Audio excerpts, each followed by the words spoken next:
siya dahil ang sinabi niya sa video Ako malapit na.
kung galing ang pagbulat sa confidential funds ng President. Kaya tinawag yan sir ng intelligence pati confidential. Kaya huwag kang magtanong kung anong confidential ginawa ko.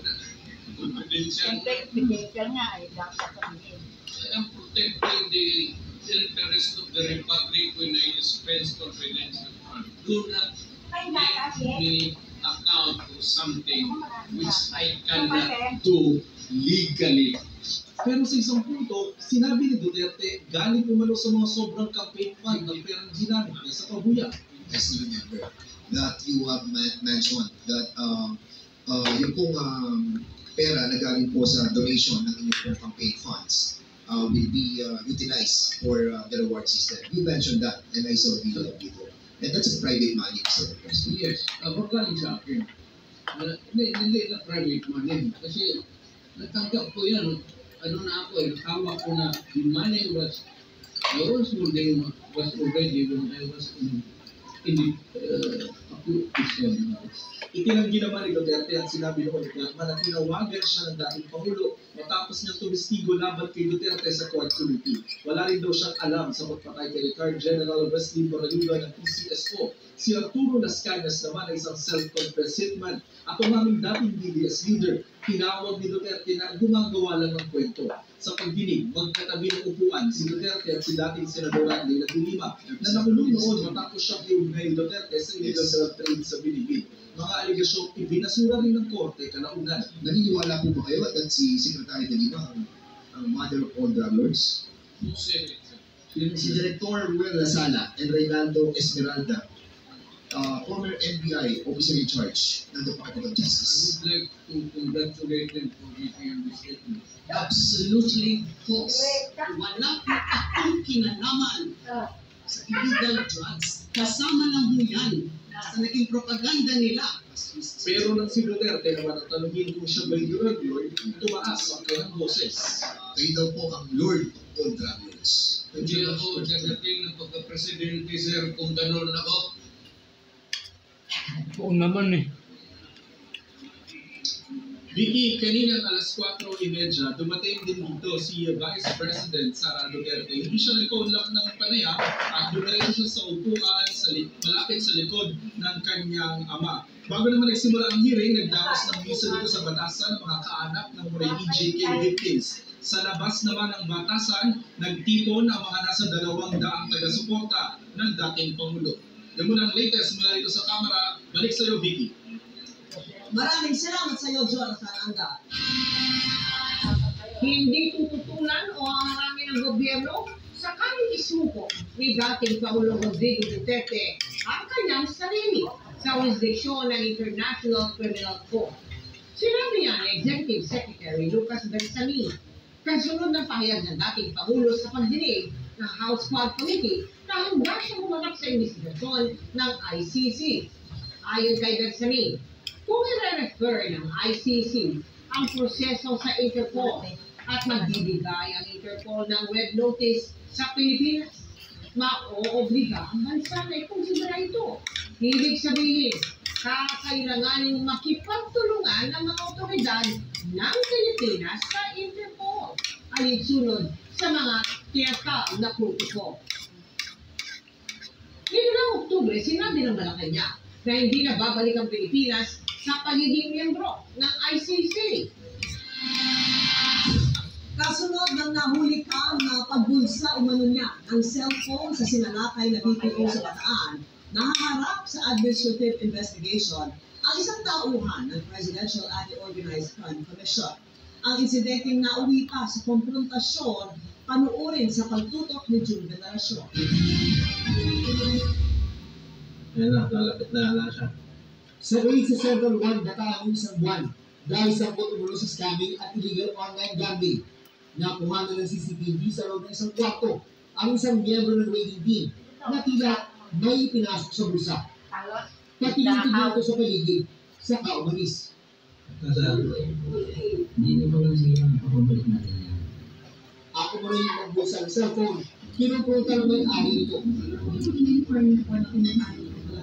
Advice sa kayo dito sa Pilipinas, hindi mawala. At napilitan din siya, nabasa ko mali kinuha niya.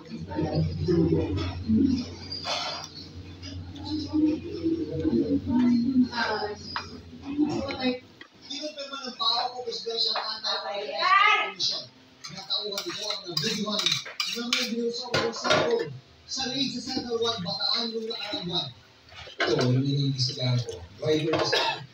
So, bigyan ko pumasok, tapos bigyan pumitik. Hindi pwede. Kung kailangan na ipakulong, ipapakulong niya.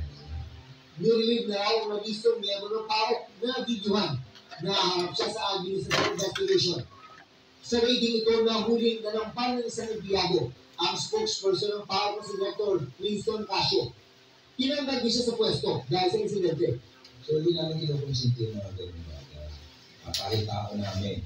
41 foreigner na na-aresto sa raid at pinag-utos ng Bureau of Immigration na pakawala ng November 7. Tumayong ganito nila si Bataan Congressman Albert Garcia dahil kaaniya lihiti ng BPO dating Central 1 Bataan na nagbibigay ng hanap buhay sa higit 1,000 niyang kababayan. Bukod sa pagtatawag ko sa mga interagency na walang nangyayari, ito na yung naging final desperate move. Ano lang, makasipilipil yung kanilang release. Dahil yan yung ako sa release ng base force ng Bataan. Yun na po ang akin yun. Pero ayon sa PAO, According kasi sa mga dokumento ng SEC, yung documents sa dito natin. Kaya nga sila, hindi sila license. At sila ay pogo, hindi sila dito. Kahapon November 12, naglabas ng direktiba sa Executive Secretary at PAO Chairman Lucas Garzamin sa Department of Justice at Bureau of Immigration na i-detain ang 41 dayuhan at ipot sa monitoring ng PAO. Ang ilan sa mga foreigner ay ilipat daw ng private plane mula Clark papuntang Cebu matapos mapakawalan. May balita kasi kami na nag-aalis sa mga foreigners. And sana naman, since nasa custody nila, yung mga foreigners, yung mga pogo workers, kaya sana pag-iranap ng immigration sa mga. Para sa GRN Investigative June Veneracion, nakatutok 24 oras. Gusto rin man, tila walang panahon sa ngayon para magdalamhati ang mga nawalan ng tahanan sa Isabel dahil sa Bagyong Nika. Ilang oras na kasi ang pagitan ahon, kailangan na naman nilang maganda sa paghalutin ng Bagyong Ofer. Mula sa bayan Ilagan sa Isabel, nakatutok lang si James Agustin. James. Emiling hindi pa matuluyan nakakabangon yung mga residente na naapektuhan na nagdaang bagyo dito sa lalawigan ng Isabela. Eko't naghahanda na naman sila para sa paparating na bagyong Ofe. Balik sa evacuation center yung ating mga kababayan, lalo na yung mga nangyayari.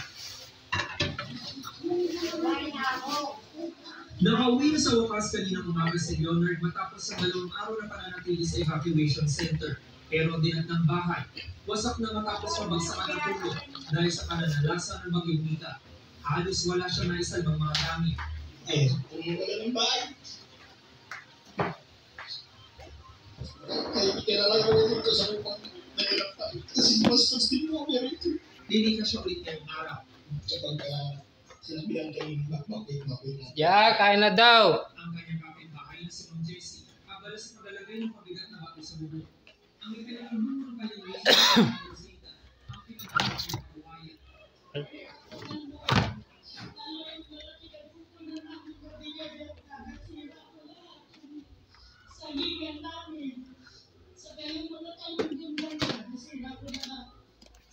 Pamilya para sa evacuation center. Ang nilumbong kasi si Maylene kasama umikas sa kanyang anak na pamangkin. Ang bahaling barangay na kailangang bantayan. Sa Ilaga City, nasa 300 pamilya pa ang nananatili sa evacuation centers. Mayroon na rin itila yung mga Duterte. Si Josephine pangatong araw na rito dahil baka pa rin sa kanilang bahay. Dapat po kami sir kasi nandun po parating na bagyo kaya dito na yung jalan. Urgent na open ang ating mga evacuation center kasi meron pa tayong OFEL at meron pa tayong Pepito na inaasahan na pwedeng dumaan sa Northern Luzon. So para mas madali na sa atin ang evacuation. Apat na barangay sa Luzon ang binabatayan na itinutuloy ng platform areas. Natapos na ang pag-repack ng mahigit sa 1,000 relief goods na nagdag sa stockpile ng pamahalang pananabigan. Ang magandang nakabukas pa rin ang dalawang spillway gate at patunay na nagpapakawalan ng tubig. Samantala ay patuloy monitoring ng mga otoridad lalo na doon sa mga coastal municipalities at doon sa bayan ng Palanan ay nagsimula na yung preemptive evacuation kaninang hapon. Yung nililigtas mula dito sa lalawigan ng Isabela, Balisevi. Maraming salamat, James Agustin. Dumalo sa budget hearing ng Senado, si Vice President Sara Duterte. Ay sinabing 200 tauhan na kanyang opisina mawawalan ng trabaho kung hindi ibalik ang tinakas sa iling nitong budget. Pero 753 million pesos pa rin ang OVP budget na inaprobahan ng Senado para sa susunod na taon. Nakatutok si Marisol Doraman.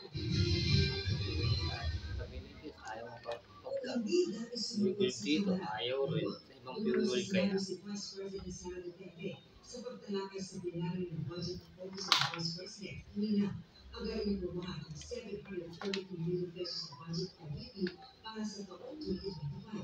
Ito ay mahalagang nilupunan sa Kamara matapos lang kasi ng mahigit kalahati ang nililin at tanggapan ng 2 million pesos.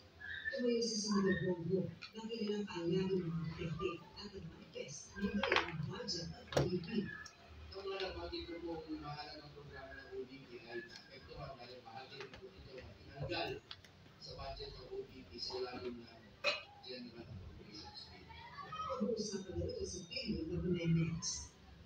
Pagkakat ipinakumbay ng Rami Vice President Sara Duterte at ng budget sa Kongreso, umaasa siya na ibabalik ang kanyang proposed budget at 2 billion sa 2025. Of course, lahat ng management ng Office of the Vice President are hopeful na madali yung budget dahil yun nga, na-explain na kanina sa statement ni Senator Bongo, gusto malitin yung trabaho. Kung mababalik siya, malaking bagay siya dahil hihindihan ng mga lalapit sa opisina natin para humingi ng Ayon sa BC, kung hindi rin ibabalik ang kanilang budget, nasa 200% na lumia ang inaasahan na mawawalan ng trabaho. particularly sa satellite offices na mawawalan ng trabaho. Meron din dito. Karamihan sa mga satellite offices, meron din dito. Dahil malaki din yung operations ng National Capital Region. Kaya naman din ang BC sa pagdala sa platform hearing ng pinakamunisipal ng Pangulo ng Duterte. I do not expect fairness. It's clearly a political persecution. Kahit ako naman, ilang beses ko na inulit. Even if approve naman sa NEP yung budget ng OVP, pagdating namin sa House of Representatives, they use the rules according to their rules. Kahit ang constitutional New, sumikat. Okay. rules, Ay, I don't think na pupunta siya dyan kung sa tingin niya hindi na kaya health-wise. So, he'll be okay. Para sa GMA Integrated News, Marisol Abduraman. Nakatuloy, Ben Tuas. Susunod, ang retired Police Colonel Roy Nagdas, itinangging magtatago siya sa Amerika. Signal number 2, nakataas na sa ilang lugar sa Ilagang Luzon sa gitna ng banta ng bagyong Oke. Mga taga-Cagayan na hindi pa nakakabangon mula sa makakasunod na bagyo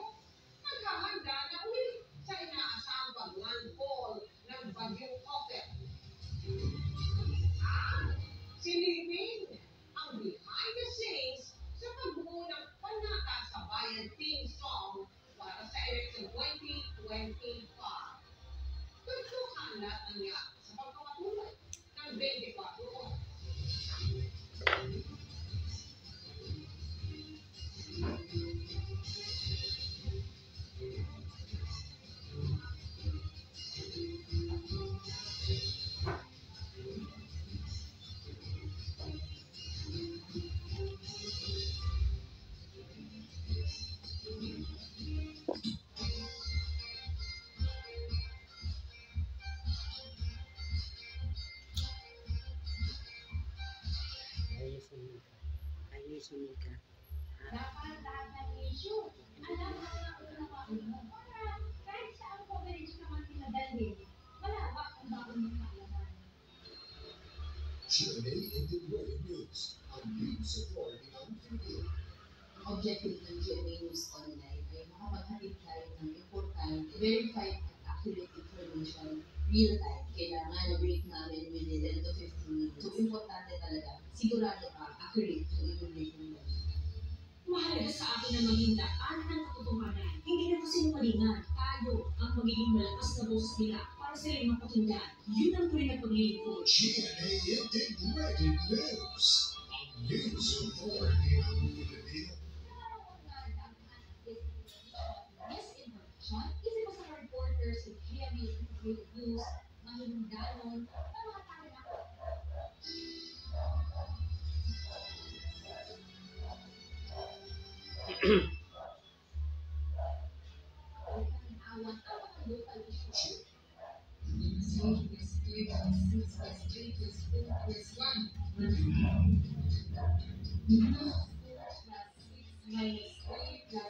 Minus 5 plus 6.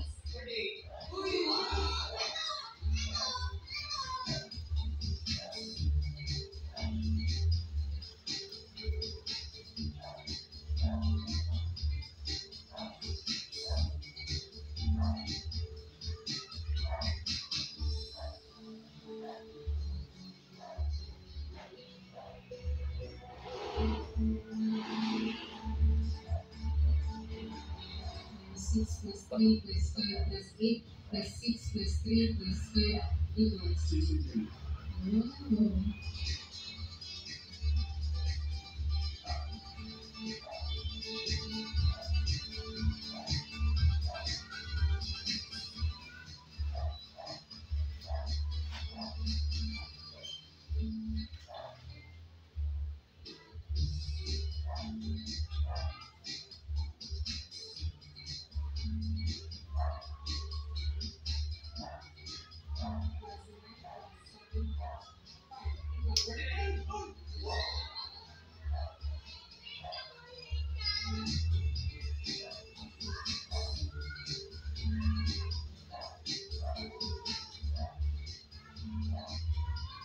Wala si pangarap. Senior pangarap. Tuloy-tuloy. Ayos. Pwede na to. Actually, parang is over. Parang may Wala ko huli. high school yan. Parang Ayaw lang mo. pinadinig ako numbers. Parang kaya ko siya sulit. Senior pangarap. Tapos, parang practice din. Ay, paggawa sila doon. Doon sila napagawa malapit sa Solis.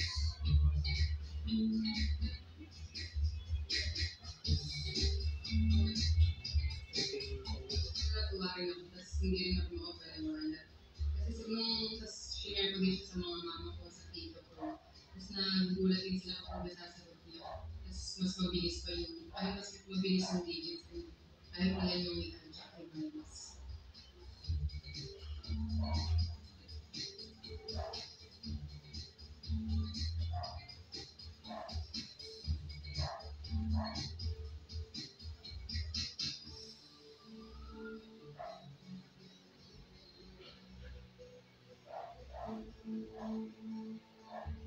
Doon pa lang i-own na yung skills. Kasi parang perception science. Siguro kung na-integrate din sa mga bagay sa technology, ay mga new course education. Saka yung perception din ang mawawala yun. Siguro may enjoy pa nila. Kasi ako sir, ayun lang talaga. Pwede na rin talaga. Pwede na rin.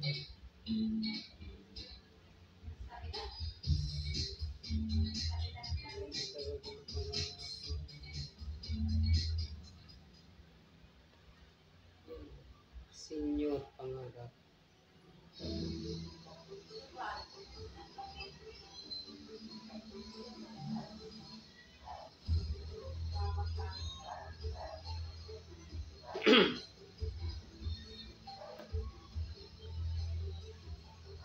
Ilan 21 na yung tayo guys. Puro ako bukas, lazy. Kaya pala na. Kanina na hangin. Balik kasi ng size. Maling 4X kasi nag-blue. Sige, wag. Ano yun? Deceiver ka mo itim, di yung blue? Hindi yun. Dahil na kasi may itim ka. Ano? Deceiver na may di ganun kami. Pero oy, pag-check up ka bukas sa mamagay. Yung ano? Ako muna pa bukas ka. Papa-check up ko muna bukas. Hindi ko kain ng candy. O, diba? Bawal ang candy ngayon. Sa Halloween. Dami kinain ng candy. Yan. Alam mo ba, yung mga pinag-Halloween ni Levi, pinamigay ko sa mga pamangkin ko. Ayaw kumain ng 11 in biscuit. Hindi ko pinapakain ng candy si Levi. Kaka-check up pa lang naman sa daycare nila ng biscuit. Ngayon, pupunta tayo ngayon ng biscuit. Ako, lalabas yung trend niya pag tingin yan. Hindi pa kayo. Yung trend niya lalabas saka yung kasabong polis. Hindi pa tingin na.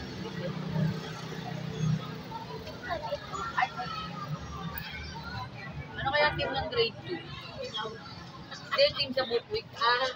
Sa grade 3, Princess eh. Sa grade 6, Peter Pan. Ay, namamagay. Kada bumili ka lang sa palengke, Prinsesa or Dua sa tang, gusto ko yung Princess. Sabi ko, pag Disney Princess, ang dami niya na magdidil. Kaya sa mga pag-vlog off. Ang daming Snow White nun, Snow White, Cinderella. Sabi ko, para maiba ka naman. Princesa or Dua. Kung kami aswan, para maiba. Uy, Halloween. Ang Halloween mo si ano? Anak ko yung makalipit. Hindi ko makikita na. Mga pwede yung princess. Sabi ko, sige, magkulang niya ako. Sabi niya, princess, ako hindi lang princess. Yung bago princess, ayaw ko princess. Princess ng kadilim. Sabi ko, umalo nito. Ayun nila, luto. Oo, princess naman yun na. Nakadilim sa luto. Ito, Hindi na binubuksan. Sorry naman na 620 sa Bonifacio. Nung nakalakad nung ko kami sa Tomboy. Eh, nanood na sa ito. Birthday na sa ako. Oo, sige. Dali lang. Nakakalay ako. Ayos yun ah. Yung pinarking nga. Dahil itong parkingan, no? Ayos yun ah. Ayun pala sa uwing ko din. O, di Catherine ba yung Catherine? Oo, sama nga. Oo, sige. Kanino? Sa Alden, sa akin. Hello lang ako. Nasama nga ako. Sabi na ko, pero makikita ko nila. Wala ko hiling yan.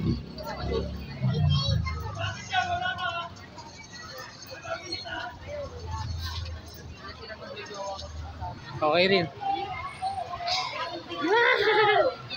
So guys, nasundo ko na yun pamangkin ko guys. Pauwi na tayo. Ay, ano pala kayo? May costume din kayo? Oo. Anong costume mo? Hindi ko alam eh. Kasali ka, lahat? Lahat kayo? Lahat ba kayo dyan sa Lakandula? Oo. Anong costume? Magandang ganda costume, Harry Potter. Ay, ano? Daw kahit ano. Kahit ano daw. Peter Pan. Kahit ano. Kahit ano? Oo, ano na lang. 21 daw yun eh. Oo nga. Ano na lang? Wala. Tingnan mo. Harry ka na lang. Harry. Ay, ano, Peter Pan.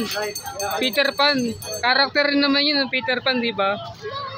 Tanggalin mo nga kay. Tanggalin mo sa sapatos mo. Sa Peter Pan.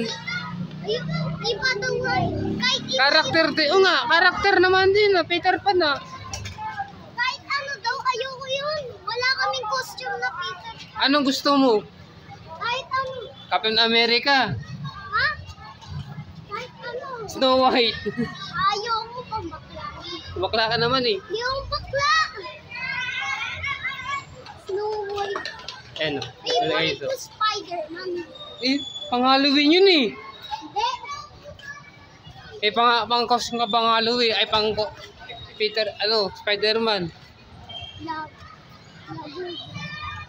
Pang nanalo ka, Ayun o, si Kyrie. Kyrie. Bilisan mo.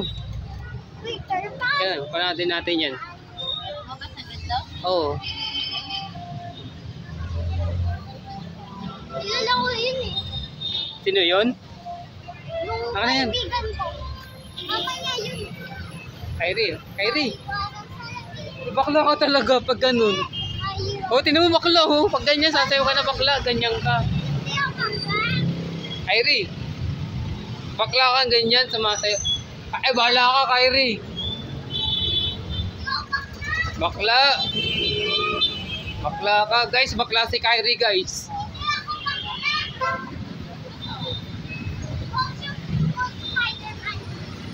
Frozen daw, sabi ng mga papa mo eh. Frozen daw, sabi ng papa mo. Frozen. Frozen guys, Frozen ang costume niya.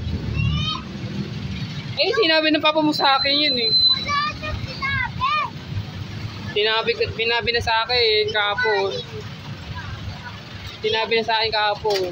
Hindi, wala siya sinabi. Eh guys, sinabi lang daddy niya at papa niya guys. Frozen daw ang costume niya. Hindi! Costume ko Spider-Man! Kahit siya hindi nag-aral. Dati costume ko Kyrie? Ano?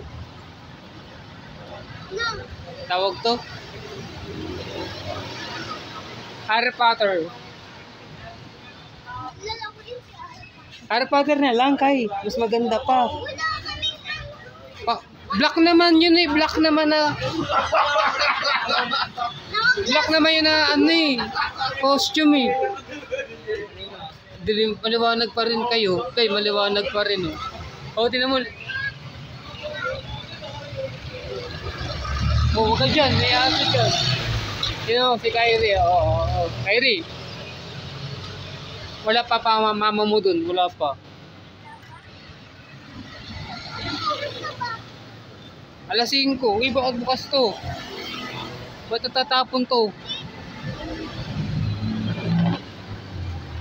Baka nabaksak to, Kyrie ha?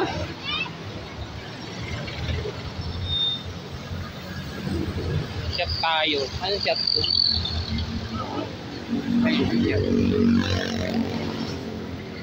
Kyrie, dito ka.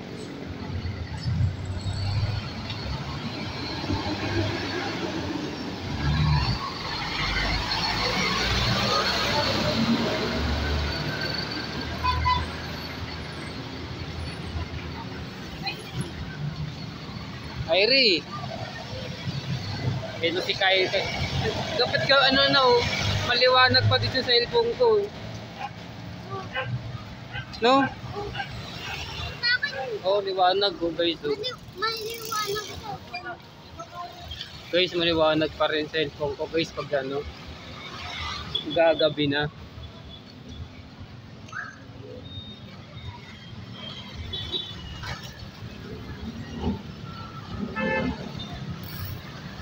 Bilisan mo, Kyrie.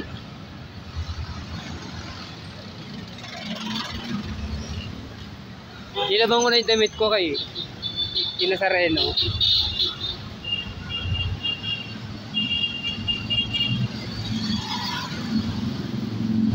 Doon ako rin sasakay, Kyrie. Sa sa bumbero ni Robby.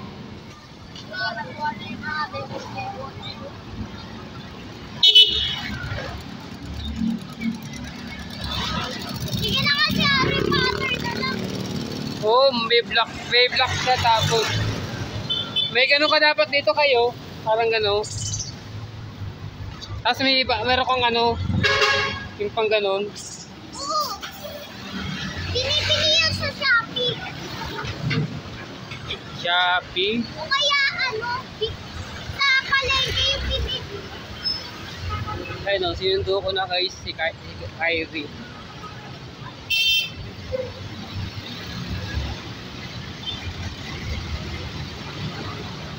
Inundo ko na si Kai guys. Kyrie. TV mo.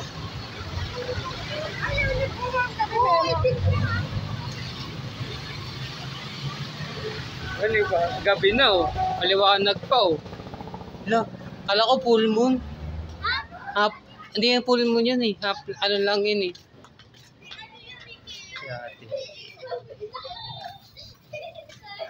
Half lang yan eh. Ang dilim na kasi. Hindi man full moon yan eh.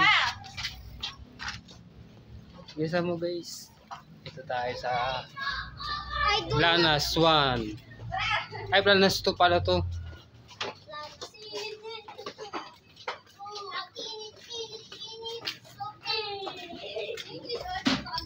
Pauwi na tayo guys. Ay. Pauwi na tayo, gabi na. Gabi na kasi mag-aalas 6 na rin kay. Ay, 40 na eh. Mag-aalas 6 na, tanga. Alas 6 na yata. Nawalan ako po oras. Mag-aalas 6 na. Maybe to the moon. Maybe to the sun. Ayun na si Kuya. Tignan natin kay.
Tagal naman.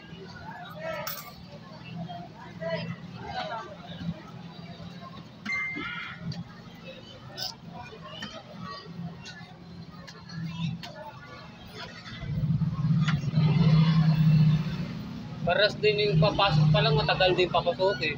Matagal pa uuwi.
Ayoko. Upo sana.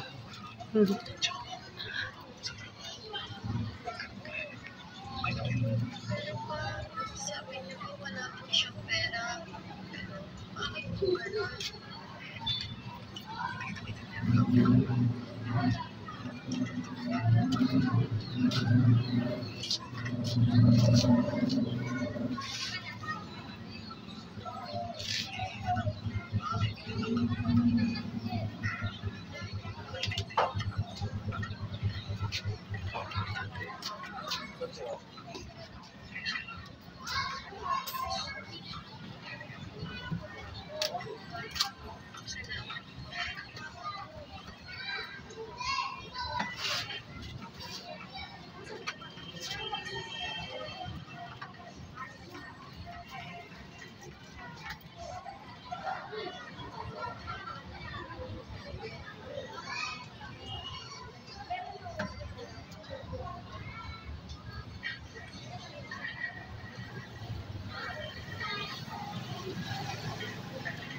Wala pa si Ate Kate.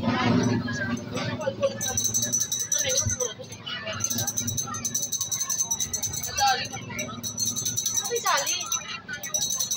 Wala kasi sali dito. Yung po may Wala kasi. Sa North Bay. Punta pa doon. Papunta pa ako North Bay, mamasaya ko. Saka dito sa Pagasa. Meron na dito waterboard dito. Punta doon. Sa Dali, tanga mas mura. Oo. Shampoo nga doon, 4 lang. Mas mura pa doon. Kung papaya doon, 12 lang. Oo, nalinig na lang sila.